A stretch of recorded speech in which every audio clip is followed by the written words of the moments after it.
Hi everyone, my name is Sabrina Fox. I'm founder of Fox Legal Training. I promised that I would come back on and do an explainer video about the conditions that issuers need to meet before they can access the builder basket of the restricted payments covenant. The builder basket will over time become the most significant source of capacity for many issuers.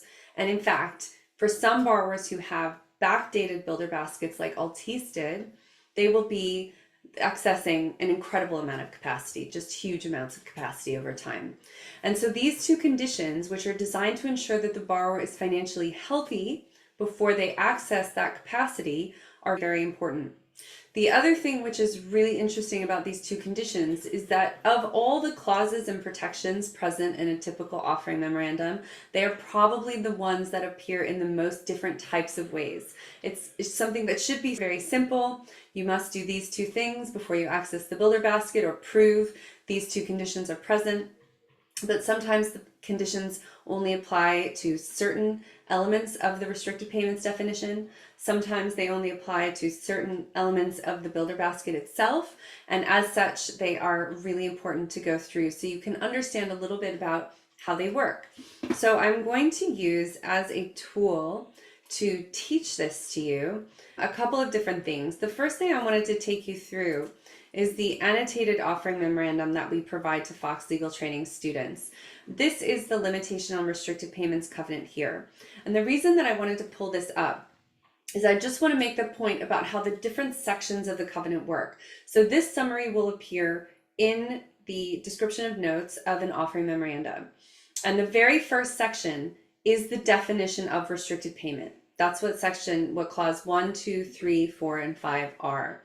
So it's important to orient yourself when you're starting your analysis so you know where it is you need to go to deduce or understand whether these conditions are present and in what way. So the first thing you want to do is just skip past the definition of restricted payment, and then the very next section will be the conditions for accessing the builder basket. And as you can see, for Fox Legal Training students, this resource is available on our online training platform, which they can access anytime. And it literally tells them by labeling it what it is that they're looking at. It also does list pretty much any other thing about an offering memorandum that you would ever want to know. But today we're just going to go through that condition to access the builder basket. And that is the only aspect of the covenant that we are going to analyze. It's just this section here. Now, depending on where you are looking, in terms of what deal you're looking at, it will appear in a number of different ways. So the next thing I'm going to do is pull up a PowerPoint presentation that I created for this purpose so that you can see how the covenant works. So it is important to analyze this covenant because it is in place to prevent value leakage and preferential treatment to junior stakeholders. So if you remember the box, everything inside the box is available to lenders in terms of recovery, depending obviously on a number of other factors, but it's in the box. It's part of the sort of credit. It's supporting the credit, whether it's collateral or not collateral, or maybe pledged to other lenders. But the point is that it is in the box. And on day one, most borrowers will present a package or a structure where pretty much everything is in that box. So what the restricted payments covenant does is it regulates what is permitted to go outside of that box to either equity if it's going up out of the top of the structure, or down into unrestricted subsidiaries or joint ventures, or potentially in repayment of subordinated indebtedness. So the structure for a typical high yield borrower, which is what we're going to go through today, is, as I said, first you will see the definition of restricted payment, and then these conditions that we're going to go through, the calculation of the builder basket itself, the permitted payments clauses, calculation mechanics, and some rules relating to unrestricted subsidiaries. And then you don't stop there. You want to also analyze the permitted investments definition. In a leverage loan, it works in a slightly different way. So restricted payments covenant will govern dividends and distributions. The prepayment of junior debt covenant will, guess what, control the restricted payments to junior lenders. Investments covenant governs investments, and the builder basket is often shared across these covenants and will also contain conditions to use, but maybe just for some purposes, as it is in high yield bonds as well. So we're going to go through the high yield bond formulations today. as we go into the next slides. So just pointing out this box that I mentioned before, as you can see, there are two boxes here. If you've got senior notes and senior secured notes, this will create two different boxes with the senior secured notes sitting in the middle and the senior notes creating a box outside of that. Now, if you want to send any value out of that box, you need to assess restricted payments capacity, and that includes for investments in unrestricted subsidiaries. Typical conditions to use: no default in event of default, and the ability to meet a 2 times fixed charge coverage ratio, or sometimes a leverage ratio, but we call that the ratio condition test. What you want to look out for is whether there is a default blocker at all. Many deals will use just an event of default, which we're going to see in a minute. You also want to check whether the default or event of default blocker applies to all restricted payments, so all limbs of that definition, or if it only applies to everything apart from restricted investments, which we'll see in one formulation in a minute. We want to know if any default or event of default blocks restricted payments, or if it's only material events of default. And is there a requirement to meet the ratio test condition for all restricted payments, or indeed at all? And we'll see in some deals don't actually require this to be met at all. Approach number one is what I would consider to be from the baby lawyer days. It's not how it works anymore, but it's the traditional approach, which is that all defaults and events of default would block access to the builder basket. And the rationale behind this is clear. You don't want a borrower accessing its most significant source of restricted payments capacity when it's got a default going. You want it to be addressing the default. Now, in some deals, probably back in 2016 or so, left out the no default language and left this as only event of default, which is how the bottom formulation is set out. Now, this is something that would allow the borrower to be in default, and so long as it could still meet its ratio test, access builder basket capacity. Now, I present a worst case scenario for this type of formulation, and it is the borrower's missed a payment of interest, and they will have 30 days from the date of that default, which is the date of the failure to pay interest, and when an event of default actually arises, which is when the passage of time has caused the default to ripen into an event of default.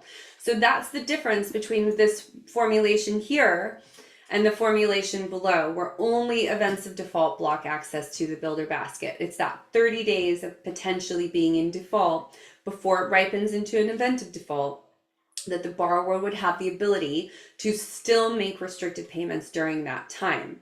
Now, in these formulations, this condition of meeting the ratio test condition is present.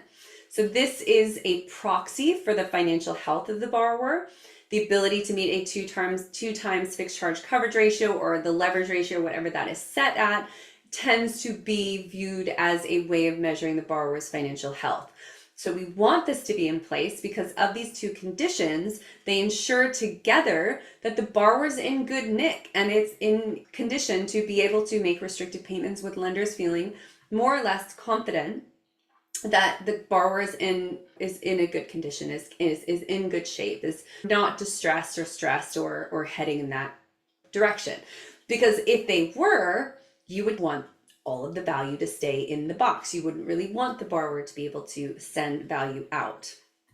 Now, approach number two, the build-up basket conditions to use are much more complicated. In this case, if you look at clause A, it only applies to material events of default. And you also really need to, I'm just going to check for parentheticals, because if you see a parenthetical at the beginning or in clause B at the end of the language, it's probably going to say something that will carve out one of these protections from an element of either the definition of restricted payment or an element of the builder basket. So if we look in this case, clause A, it says, other than in respect of a payment utilizing paragraph C7 below, or unless such restricted payment is being made to fund an investment. So what this is saying is C7, which is the starter amount, the borrower can still access even if there is a material event of default outstanding. Now, what does material event of default mean? typically that is a really serious event of default. The example I gave before of the borrower missing a coupon payment, 30 days have passed. End of those 30 days, when the event of default arises, a non-payment of coupon or principal at maturity would be considered a material event of default. So in this example, the borrower has the ability to access that starter amount even under those conditions, and will have the ability to use any aspect of the builder basket to make investments, including investments in unrestricted subsidiaries. Now, in my opinion, this is a very loose formulation that gives a borrower too much flexibility, because you don't really want them to be able to access this capacity when they have an active material event of default outstanding. Now, in clause B, which is the ratio test condition, the starter amount and restricted payment or restricted investments are not subject to the ratio test condition. So the borrower would be able to have a material event of default outstanding and also not be able to meet its ratio test condition for the purpose of using that starter amount or for making investments in unrestricted subsidiaries. So in this example, which I would call one of the more flexible versions of this language and probably one of the more complicated to parse, the borrower can have a material event of default and be unable to meet its ratio test condition and still use the starter amount for any purpose, including dividends, and will be able to use any builder basket capacity to make investments in unrestricted subsidiaries. Now, approach 3 is something where you have to look for what's missing. Okay, we've got all defaults and event of defaults will block all restricted payments, but there is no requirement for the borrower to meet a ratio test condition in this example. And you have to look that clause A here is the no default condition, but clause B, you would typically expect to see a reference to the limitation on indebtedness covenant, which is where the ratio test condition is cross-referred to. But in this case, what we're seeing instead is the language which is the lead-in to the builder basket formulation for calculating capacity. Looking for what's missing is probably one of the most difficult things to do when you're learning how to analyze contracts, because you need to know what you're looking for to know what isn't there. I hope you found that helpful today. We've gone through 3 different formulations, one which is the typical way things look, one which shows all the different ways that these 2 conditions can be eroded or loopholes can be incorporated into them, so the borrowers may have far more flexibility here than you might want them to. And we saw an example where the borrower only really had to ensure that there was no default and did not have to meet a ratio test condition at all. So those are the conditions to meeting the builder basket. In the next video, I will explain how to analyze the 50% CNI element of the builder basket calculation. And this is also because I wanted to follow on what we learned in Sam Montana's red flag review, which I will link to below, and the docs changes as well, which I also made a video about, because they did make a change to that, which was actually very interesting and something which I think is worth going through, using as a teaching tool so that we can all get more comfortable with going through this documentation. Because remember, it's legalese. It is complicated, but it's not rocket science. If you'd be interested in learning more about Fox Legal Training's online on-demand covenant training curriculum, which goes through all of these topics in great detail, you can check out our website at foxlegaltraining.com, or feel free to get in touch with me directly. My contact details are below. Thanks everyone. I hope you have a great rest of your day.